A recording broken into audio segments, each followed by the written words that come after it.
My next guest is a fashion designer from New York. Oh, man, how do I look? He was the subject of the documentary Unzipped. He's an interesting character. We thought you might like to meet him. He's in town for the 8th annual Fire and Ice Ball here in Beverly Hills. Please welcome Isaac Mizrahi.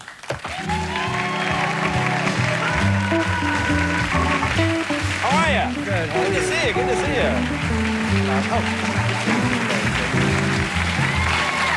Thank you for coming. Thank you for having me. Thank you for wearing my dress. Oh, that is. Now, I was going to ask you if you recognize your own dress. I always recognize my own clothes. Oh, do you really? Yes. Now, do you ever stop women on the street and go, hi, I designed that? Never. No. I never walk the streets. No. People do that for me. I pay them to walk the streets for me. Oh, really? Yeah. Do you have people that look Yeah, I'm really, really glamorous. You should know that. Oh, so really? glamorous. Really? But you're from Brooklyn originally, right? Brooklyn, New York. So that would be sort of where the... Right on. Now, does the glamour emanate from Brooklyn? Actually, Brooklyn, yes, is the largest populated. It's got a lot of synagogues there, and that's where fashion is created. I didn't know that. That's where fashion is made or broken, actually. In synagogues on the high holidays. Yes? Yes. Seriously? Yes.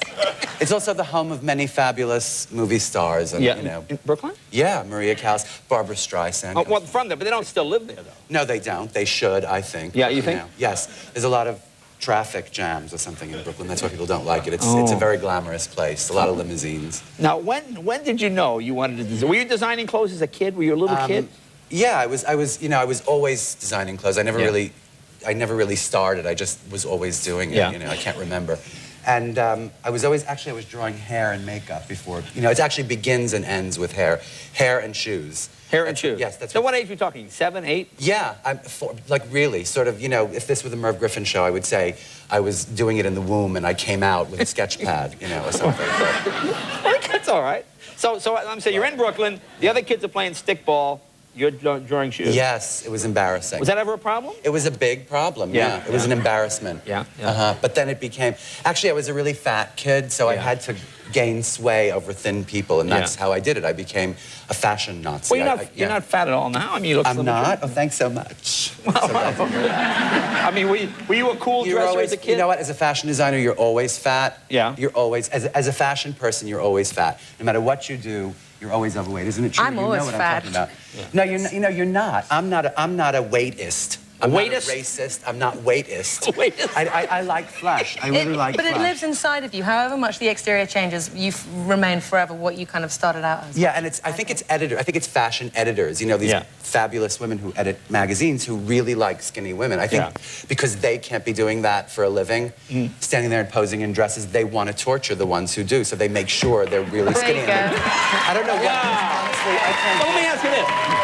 Because I like big, and look how great you look in that dress. I mean, she looks great. And I'm not around. Right, no, you're well, you know, but unlike women have things. Yes, they do, as a matter of fact. Lovely things. Well, let me ask you something now. I know the tremendous pressure when you guys have a new line coming out. I know how, I mean, you see it. Now, have you ever designed a line and you just said, it kind of started and you went, oh man, this isn't working, these clothes. Oh, yeah. You know, actually, only once that I remember in my fabulous past as a designer. Yeah, I remember I did this one collection. It was sort of like inspired by pilgrims. You know, and I thought, this is a really good idea. I thought, you know, Thanksgiving, imagine the sales go through the roof, right? But it didn't work. No, what do you say? I mean, the women, did they have the buckles and the hat? Buckles and, you know, kind of ruffs, and it was long. It didn't work. It wasn't working. No, it doesn't. So, I mean, when did you know? When you saw the finish? When the show was going on? I'll tell you, I always love what I do. I have to love what I do up until the time that I show it. Right. I have to, because it's like this big thing. You're pumping, and then a big show, and, you know. And it's after the show, you know. People avoid you. They don't come backstage. It's ugly. The models still kiss you because they want a job, of course, but, you know. Now, how about fashion tips for me? You're a designer. Fashion tips. Now, I'm not really a fashion guy. Go ahead. You can be. I'll just put my hand over your head and let people clap or something like. Well, you can be. But how do I fit in? Huh? I would say you do very well, Jay. Yes? Yes. I want to get, I don't know. We'll have to have you back. I want to get you to cut your, I think it's all about hair. Hair? Cut my hair? I think you should cut the back of your hair. No, why is that? Don't you agree? I don't know.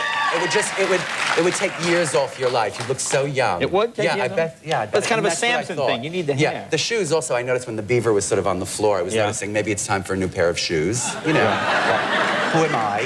Who am I? But that's all. I mean, those are the only things I noticed. How about weight? Should I lose a couple of pounds? You could lose a couple of pounds. You could always lose. And again, you know, I like big people. So. Well, I'm a pretty big guy. I'm 200 pounds. Are you? Wow, I'd never tell my weight on the air. Never. Really? Very sensitive about. Well, can I guess your weight? We tell if I'm Go close? ahead. Guess. I would guess, how tall are you? About 5'11"? 5'11" and 3/4. You are 188 pounds.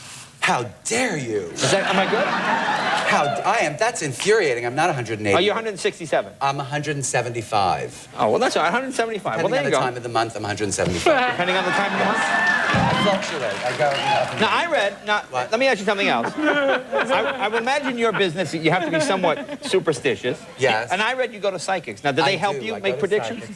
psychics. Yeah, I mean, you know, she didn't help with the Pilgrim collection. No, that was- obviously. She was wrong about that. Oh, but- did she say, ooh, pilgrims, that's happening? Yeah, you know what? I think there's something really strange about psychics. Always get it. You know, Dionne Warwick is a good friend of mine, actually. And I'm just kidding. I mean, she isn't. I hope you know. But the point is that $2.99 there's a something minute to thing? it. Yeah, there's something to it. Really, I swear you should all. I encourage psychic. You know, Yeah, psychic so you call phenomenon. them $2.99 a minute? Yes. What kind of bill well, you no, want? I don't call. No, I don't call. I have fabulous. I told you I'm so glamorous. Right, you have I have people. these standing appointments, exactly. Oh, I see. Right, therapists, psychics. Now, I what can't is get this? enough. Now, you have a fashion right, comic my book out. Oh, that's a comic book that I wrote. I love that. It's funny. It's a funny story about a composite supermodel called Sandy. So there's bits of supermodels that you have known. Yes, bits of supermodels that and honey, let me tell you, I've known them all. Yes. I've known them all, yes, Yeah. intimately. And I've loved them all. They're wonderful. They really are. And Linda plays the accordion. Thank you. She plays the accordion on this show. Linda Evangelista. Oh, yes. Jay. Yeah, I'm As a Mizrahi fashion. right, many supermodels. Right, exactly. Many Supermodels. It's hard to keep it all together. Well, I know you're out here for the 8th annual ball. Yes, Fire and for Ice the, ball. Will you come back as season? UCLA. I notice you're not wearing any socks. Is that like a New York thing?